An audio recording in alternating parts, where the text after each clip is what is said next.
बिस्मिल्लाहिर्रहमानिर्रहीम। अज़ीज़ तलबा व तालिबात और गुलिस्तान चिश्त के नाज़रीन, अस्सलामु अलैकुम वरहमतुल्लाहि वबरकातुहू।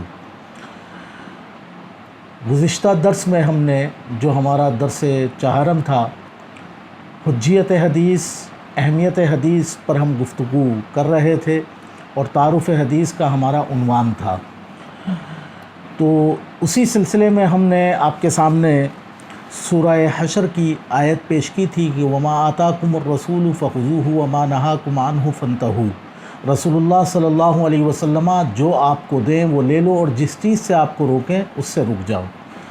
इसी तरह कुरान मजीद फ़ुरक़ान हमीद में अल्लाह रब्बुल इज़्ज़त सूरतुन निसा आयत नंबर 64 में इरशाद फरमाता है, वमा अरसलना मिर रसूलिन इल्ला लियुताअ बिइज़्निल्लाह, और हमने रसूल भेजा है कि अल्लाह के हुक्म से उसकी इताअत व फरमा बरदारी की जाए।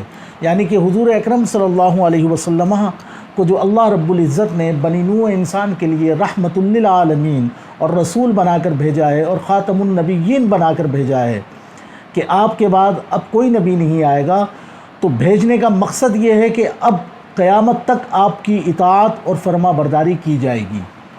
तो ज़ाहिर है कि जहाँ कलामुल्लाह के अहकाम इजमाली तौर पर कुरान मजीद फ़ुरक़ान हमीद में मौजूद हैं, वहाँ उसकी तफसीलात अब आप सल्लल्लाहु अलैहि वसल्लम की सीरत तय्यबा, आपके अक़वाल, आपके अफ़आल, आपकी तक़रीरात, आपके अहवाल, जो अहादीस का मजमुआ कहलाता है, जिसे हम सुन्नत भी कहते हैं, तो वही हमारे लिए काबिल अमल है और वही हमारे लिए काबिल तक़लीद है। और बल्कि काबिल तक़लीद नहीं, वाजिबुत तक़लीद है कि हमने उसी की इत्तिबा करनी है और उसी की पैरवी करनी है। इसी तरह हदीस मुबारका की अहमियत और हुज्जियत के हवाले से कुरान मजीद फ़ुरक़ान हमीद की सूरह अहज़ाब आयत नंबर सूरह आले इमरान आयत नंबर 31 में अल्लाह रब्बुल इज़्ज़त, सूरह आले इमरान आयत नंबर 31 अल्लाह रब्बुल इज़्ज़त इरशाद फरमाता है, कुल इन कुंतुम तुहिब्बूनल्लाह फत्तबिऊनी युहब्बिबकुमुल्लाह। ए महबूब सल्लल्लाहु अलैहि वसल्लम, आप फरमा दीजिए अगर तुम अल्लाह से मोहब्बत करते हो तो मेरी इत्तिबा करो, अल्लाह तुमसे मोहब्बत करेगा। यानी कि अगर इंसानों की चाहत है कि अल्लाह रब्बुल इज़्ज़त उन्हें महबूब बना ले, तो इंसानों को चाहिए कि वो रसूलुल्लाह सल्लल्लाहु अलैहि वसल्लम को महबूब बना लें। तो हदीस मुबारका की अहमियत और अफादियत पर कुरान मजीद फ़ुरक़ान हमीद की कई आयाए मुबारका हैं। ये मैंने एक ख़ुलासा और एक उन्वान आपके सामने पेश किया है और आपके कोर्स की किताबों में ये तमाम आयात और रिवायात मौजूद हैं। अब इसका एक अहम जो उन्वान आता है वो अदवार हदीस आता है, यानी कि तदवीन हदीस के अदवार कि अहादीस मुबारका को जो जमा किया गया है ये कितने स्टेप्स और कितने अदवार में इसको बतदरीज मुदव्वन किया गया है। तो इस हवाले से जो पहला दौर है वो तो आप सल्लल्लाहु अलैहि वसल्लम ही का दौर है, मुबारक है कि दौर नबवी में बाकायदा अहादीस मुबारका लिखी जाती थी, सहाबा इकराम उसको याद फरमाया करते थे और लिख भी लिया करते थे। एक यमन के हवाले से एक ख़त का ज़िक्र आता है रिवायात में कि आप सल्लल्लाहु अलैहि वसल्लम ने ये इरशाद फरमाया कि उक्तुबू ली फ़ुलान, इनके फ़ुलां के लिए ये बात लिखो। इसी तरह आप ख़ुतूत लिखवाया करते थे जो बादशाहों की तरफ गए, तो वो क्या थे, आपके अक़वाल थे, आपकी तालीमात थी, तो बाकायदा अहादीस को लिखा जाता था।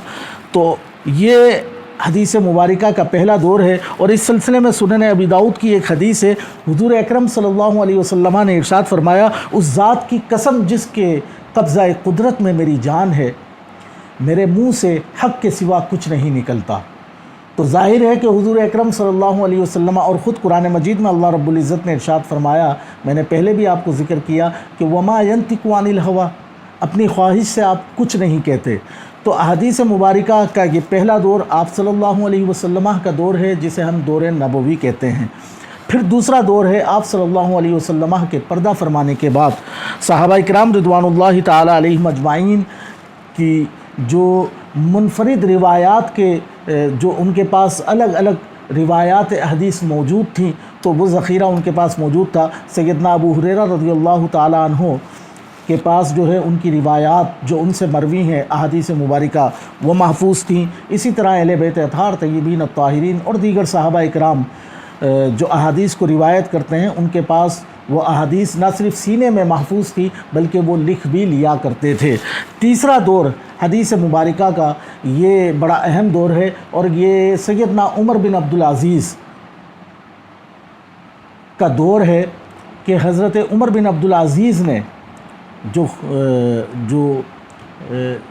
بنو امیہ میں ایک صالح بادشاہ کے طور پر ہم دیکھتے ہیں انہیں، کہ آپ نے حدیث مبارکہ کا باقاعدہ جو ہے وہ تدوین کا حکم دیا، اور ایک کمیٹی بنائی علماء کی، مستند علماء کی ایک کمیٹی جو ہے وہ حضرت عمر بن عبدالعزیز نے بنائی، اور اس کے تحت احادیث مبارکہ کو جمع کیا جاتا تھا۔ اسی طرح اور اس سلسلے میں جو علماء تھے ان میں جو اہم ترین نام ہیں ان میں امام محمد بن مسلم بن شہاب زہری ہیں، امام شعبی ہیں، امام مکحول ہیں، اور کئی اسماء علماء کے موجود ہیں۔ تو آپ کی کورس کی کتب میں اور دیگر تواریخ میں یہ تمام چیزیں موجود ہیں۔ اسی طرح حدیث مبارکہ کا چوتھا دور ہے، اور اس چوتھے دور میں تو باقاعدہ، اور یہ چوتھا دور جو ہے یہ تیسری صدی ہجری کا ہے، دوسری صدی ہجری اور تیسری صدی ہجری۔ تو اس میں باقاعدہ جو ہے وہ کتابیں احادیث مبارکہ کی وہ تیار ہونا شروع ہوئیں۔ تیاری کا مطلب یہ ہے کہ باقاعدہ احادیث مبارکہ کو کتابی صورتوں میں جو ہے وہ منظر پر لانے کے لیے علماء نے کاوشیں شروع کی، اور صحاح ستہ اور اصول اربعہ، یہ صحاح ستہ جو ہے یہ احادیث کی 6 مستند کتابیں ہیں، جس میں بخاری شریف ہے، مسلم شریف ہے، سنن نسائی ہے، سنن ابن ماجہ ہے، سنن ابی داؤد ہے، اور جامع ترمذی ہے۔ تو یہ 6 کتابیں ہیں صحاح ستہ کی۔ اسی طرح اصول اربعہ 4 مستند کتابیں ہیں حدیثوں کی، جنہیں اصول اربعہ کہا جاتا ہے۔ اس میں جو ہے اصول کافی ہے، من لا یحضرہ الفقہ ہے، الاستبصار ہے، اور تہذیب الاحکام ہے۔ تو اس میں بس فرق یہ ہے کہ فقہائے جعفریہ جو ہے وہ ان 4 مستند اصول اربعہ کی طرف اپنا رجحان رکھتے ہیں، اور فقہائے اہل سنت اور فقہائے احناف اور تمام جو مکاتب ہیں وہ صحاح ستہ کی طرف اپنا رجحان کرتے ہیں۔